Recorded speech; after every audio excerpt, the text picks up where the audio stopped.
So this is our project. That's cool. It is a project, but it's something that we're going to do together. It's an off-road go-kart that you can take on trails. Nice. Hey everybody, welcome to part 1 of the Go-Kart series. Today I'm going to be showing you around what we have so far, and we're going to walk you through what we're having ideas for and what we're going to try to do.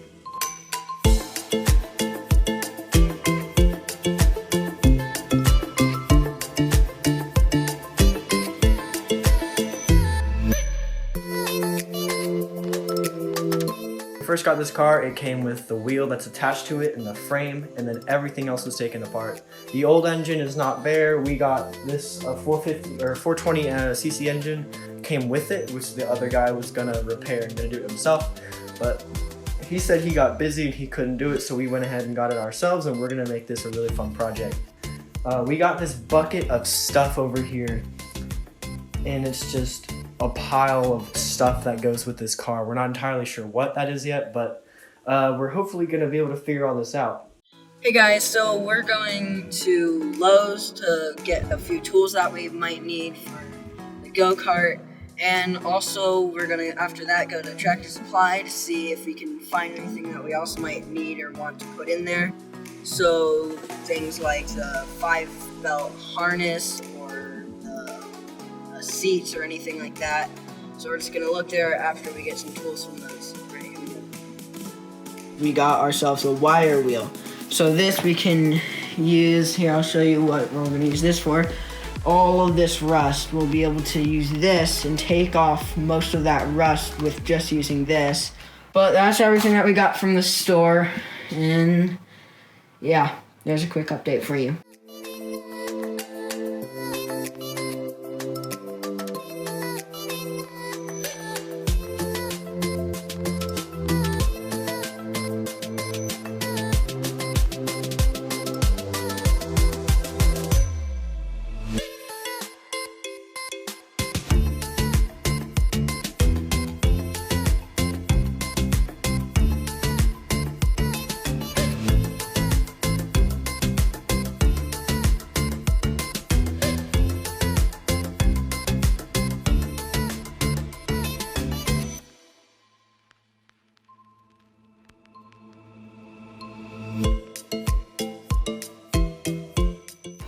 So trying to figure out the rear axle assembly, because it was all apart when we got it. So this is the brake, which the rotor looks like it's actually pretty good shape.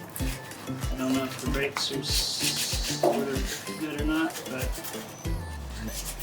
we need cleaned up anyways. But I'm trying to figure out how this all went together. These are the bearings, which I think need replaced because they spin, but not super great. The wheel hub got on backwards for some reason. And then the sprocket thing that I think connects here, which is what will connect it to the engine. Alright guys, so today we're going to be power washing a lot of the parts. At the moment I'm sanding down all of the support beams that we've got, and I'm getting rid of all the rust. So we're going to be power washing almost everything that we can to get rid of all the excess mud and dirt and all that stuff to make it as clean as possible. And then if we can, we're gonna try to primer everything today so we can get ready for paint, and then we can start putting everything together. So here we go.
Alright, so what we're going to do is measure the size suspension that we need, or the shocks, because we added a much larger engine than came with the cart.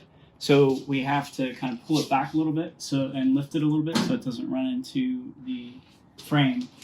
So the way that's measured is from where it connects to the bottom of the frame to the top of the frame to give us the length of the shock. And then we need to know the millimeter opening of the old shock, which would be this here.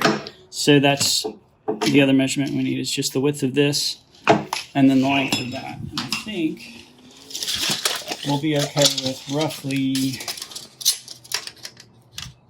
it's about 16 inches. So we need a shock that can handle somewhere between 15 and 16 inches long. And the opening on the bushing is 10 millimeters. I don't know whether they want the inside of the bushing or the inside of the shock, but the bushing itself is 10 millimeters. I think it probably doesn't matter as long as it fits through that opening as well. So we need to order the rear shocks so that we can make sure that that fits up correctly. And then after that, the next thing we'll need is the torque converter. And the torque converter is going to connect the crankshaft to, not to the brake, the crankshaft to the cog, which is behind you on the floor, onto the rear axle. And it's what's going to let us idle without tearing up the engine or the frame. And it's going to, we can use the centripetal clutch, which will engage whenever the engine goes over a certain RPM, but because this is a more powerful engine, I think I'd prefer to get a torque converter, which is basically going to give you 2 gears. When you're running slower, it's going to run with a little bit more torque and a little bit less speed, and then it'll transition into sort of like a larger gear, where the belt will slide down into the pulley, and it'll give you a higher gear so you can go a little faster and it's less wear and tear on the engine. And once we get the frame situated so that we know that the shocks are going to fit, we'll measure to make sure that we position the engine correctly to get the distance we need for the torque converter piece. So that's what's next. Thank you guys so very much for watching. I hope you guys really enjoyed this video. If you did, make sure to like and subscribe down below. See you guys next time. Peace.